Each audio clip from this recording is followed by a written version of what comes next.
Hey guys, तो अगर मैं तुम्हें पेट्रोल दूं और 100 ग्राम्स ऑफ पेट्रोल दूं और तुम्हें बोलूं कि इसको जलाने के बाद कितनी हीट निकलेगी, क्या तुम गेस कर पाओगे? नहीं। लेकिन साइंटिस्ट या फिर जो ये रिसर्च करते हैं उनके पास एक ऐसा टूल है, एक ऐसा तरीका है जिससे वो मेजर कर पाते हैं। So welcome to this lecture. आज हम लोग पढ़ेंगे कैलोरीमीटर के बारे में। ठीक है, अब how we weight energy.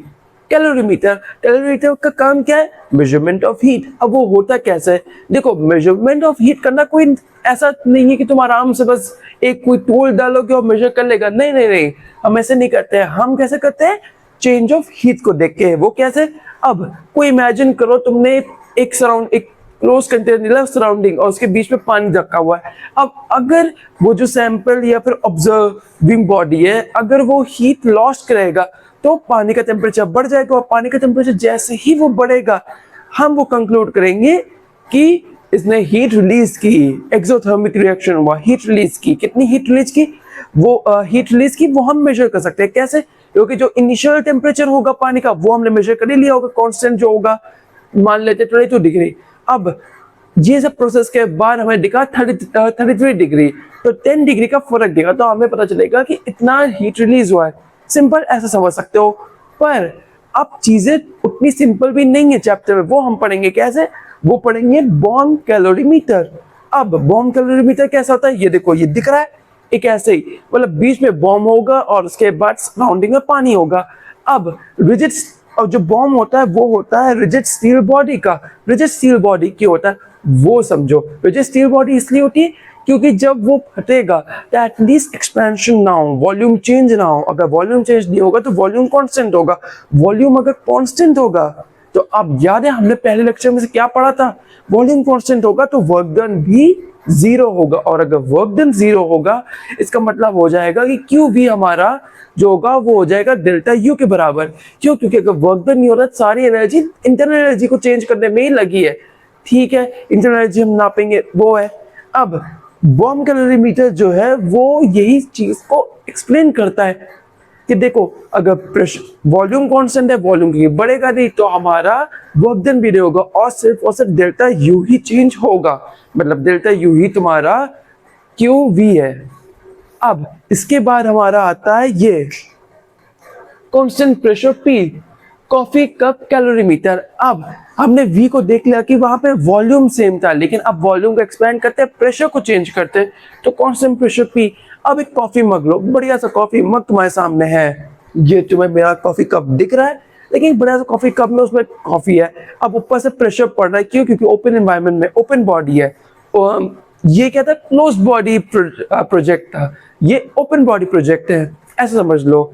Open body क्यों? क्योंकि अब इसके ऊपर दूसरे फोर्सेस एक्ट कर सकते हैं आराम से, मतलब तुम एयर डाल सकते हैं, प्रेशर, तो वो चीजें हैं। लेकिन वो हमने दूसरे लेक्चर में पढ़ा था, इस लेक्चर से मुझे भटकना नहीं है। सो वरना मैं दूसरी चीज पढ़ाने लग जाऊंगा, उसके बाद ये पूरा लेक्चर बेकार हो जाएगा। सो नहीं, अब प्रेशर कांस्टेंट है, प्रेशर कांस्टेंट है, ठीक है, हमें P इक्वल्स टू कांस्टेंट मिल गया। लेकिन अब एक्सपेंशन की पॉसिबिलिटी है, एक्सपेंशन की, घटने की, वो सब की पॉसिबिलिटी है। अगर पॉसिबिलिटी है तो मतलब वर्क डन जीरो नहीं होगा, वर्क डन कुछ ना कुछ तो हो रहा होगा। ठीक है, तो हमें क्या मिलेगा? Q equals to delta H, enthalpy वाला।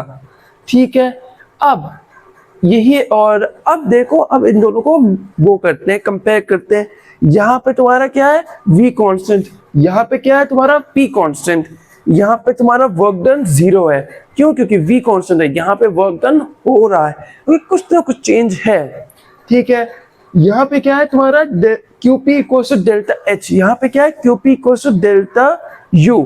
ये इंटरनल एनर्जी, ये एंथैल्पी, एंड या बस इतना सही, इतनी सी बात थी, इतना सही। बस ये पूरा का पूरा कैलोरीमीटर टॉपिक था, ज्यादा कोई कठिन टॉपिक नहीं है, बस इतना सही टॉपिक था। अगर तुम्हें कोई एकदम बहुत ज्यादा हार्ड में बताया था, नहीं।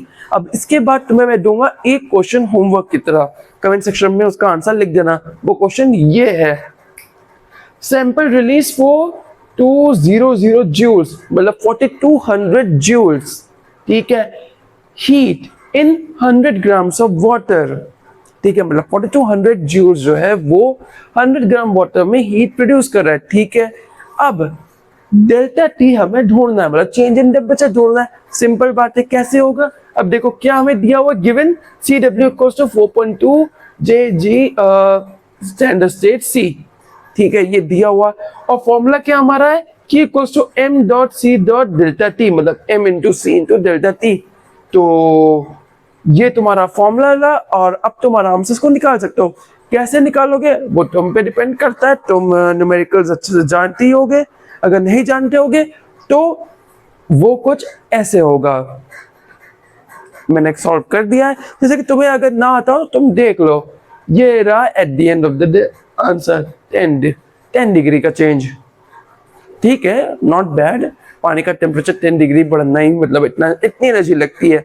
सो इतनी सी बात हो गई। अब इसी के साथ इस लेक्चर को कंक्लूड करते हैं, and thank you so much guys for watching this video. Please make sure to subscribe our channel, and 9 जुलाई को हम लोग कुछ रिवील करने वाले, सरप्राइज रिवील, सो उसको ज्वाइन करना मत भूलना। And yeah see you on in the next video, till then take care and goodbye. And yeah subscribe कर लेना प्लीज। हमारे 150 सब्सक्राइबर्स होने ही वाले इस महीने। 106 सब्सक्राइबर्स हो चुके हैं, सिर्फ 44 सब्सक्राइबर्स बचे हैं। 44 सब्सक्राइबर्स, तो जाओ सब्सक्राइब करो, एंड सी यू।